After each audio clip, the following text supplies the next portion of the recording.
తన ATM card block అవుతుందనే భయంతో రామారావు కార్డు మీద ఉన్న వివరాలన్నీ హ్యాకర్కు చెప్పేశాడు. అయితే కార్డు ఆయన దగ్గరే ఉంది కదా, మరి హ్యాకర్ ఎలా డబ్బు డ్రా చేశాడు? సైబర్ క్రైమ్ ఆఫీసర్లు ఏం తేల్చారు? సార్, మనం అనుకున్నదే జరిగింది. రామారావుకు కాల్ చేసిన హ్యాకర్ ఆ నంబర్ సిమ్ ను మొబైల్ నుంచి తీసేశాడు. కాల్ డేటా చెక్ చేయపోయావా? అది చూసే సార్, డూప్లికేట్ అడ్రస్ తో సిమ్ తీసుకున్నాడు. ఓకే, ఆ ఫిలిం నగర్ లోని ఏటీఎం కి వెళ్లి సీసీ ఫుటేజ్ చెక్ చేద్దాం.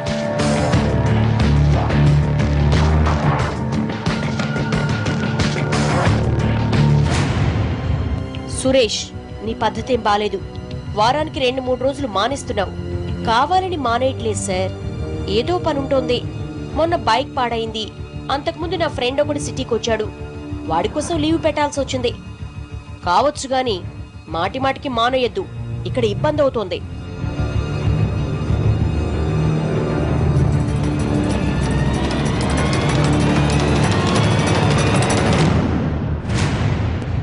సార్, రామారావుకు వచ్చిన మెసేజ్ ప్రకారం సాయంత్రం 5:30 టైంలో హ్యాకర్ ఏటీఎం నుంచి మనీ డ్రా చేశాడు. ఆ టైంలో ఇక్కడ ఎవరొచ్చారో చూద్దాం.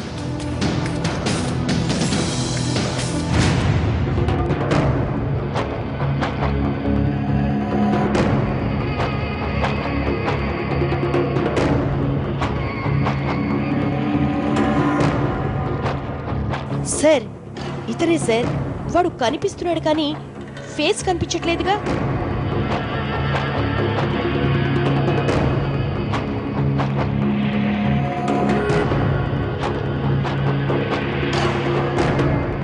మనీ పట్టుకుపోతున్నాడు సార్. ఫేస్ కనిపిస్తేనే ఎవడో గుర్తుపట్టగలం.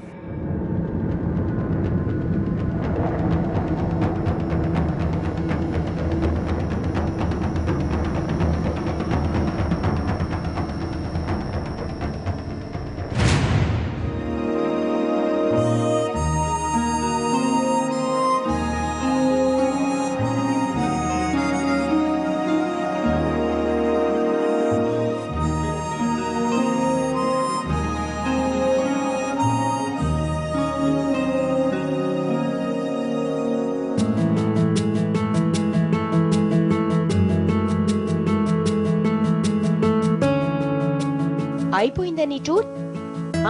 అయిపోయింది. నువ్వు గాని టైంకి హెల్ప్ చేసి ఉండకపోతే పరిస్థితి దారుణంగా ఉండేది.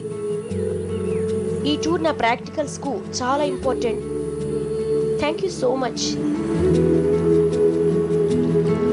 నువ్వు నాకు చేసిన హెల్ప్ ముందు ఇది చాలా చిన్నది. నీకోసం ఏమైనా చేస్తాను.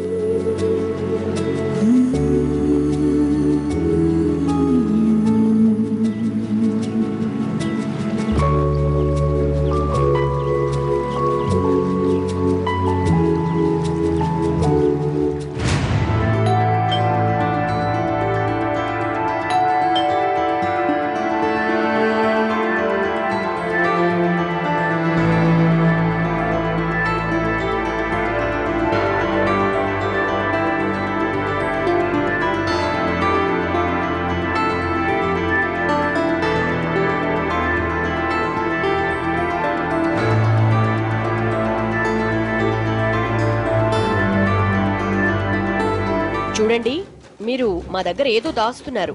అబ్బే, నేనేం దాచట్లేదండి. అన్ని విషయాలు మీకు చెప్పాను. కార్డు మీ దగ్గర ఉండగా వేరే ఎవరో మనీ డ్రా చేయలేరు.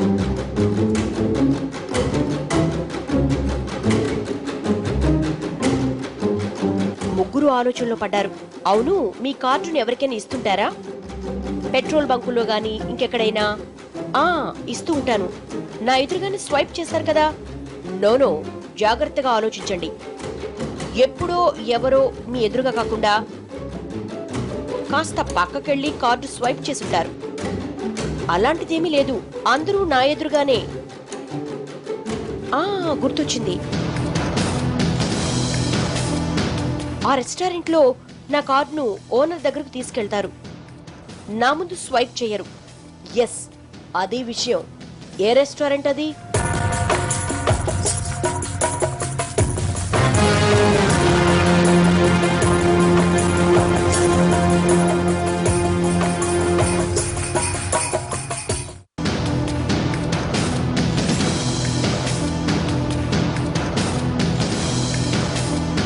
రామారావు ఇచ్చిన క్లూతో సురేష్ ను అదుపులోకి తీసుకున్నారు. ఏంటి సార్, ఏమైంది? నన్నెందుకు తీసుకొచ్చారు? రేయ్, ఈయన ఏటీఎం కార్డును ఎందుకు హ్యాక్ చేశావు? నేను హ్యాక్ చేయడం ఏంటి సార్? నాకేం తెలీదు. నువ్వు రెగ్యులర్ గా ఈయన దగ్గర కార్డు తీసుకుంటావుగా, అయితే స్వైపింగ్ మిషన్ మా ఓనర్ దగ్గరే ఉంటుంది కాబట్టి తీసుకునేవాణ్ణి. బాబు, దయచేసి ఇలా చెయ్యకు, నీకు పుణ్యం ఉంటుంది. నా డబ్బులు నాకు ఇచ్చే. అవి మా అమ్మాయి పెళ్లి కోసం దాచుకున్నాను. మీకు నాపై నమ్మకం లేనప్పుడు నాకెందుకు ఇవ్వడం? డౌట్ ఉంటే మా ఓనర్ను కనుక్కోండి. ఇలా తీవ్ర వాదన జరిగాక సరియైన ఆధారం లేకపోవడంతో సురేష్ ను వదిలేశారు.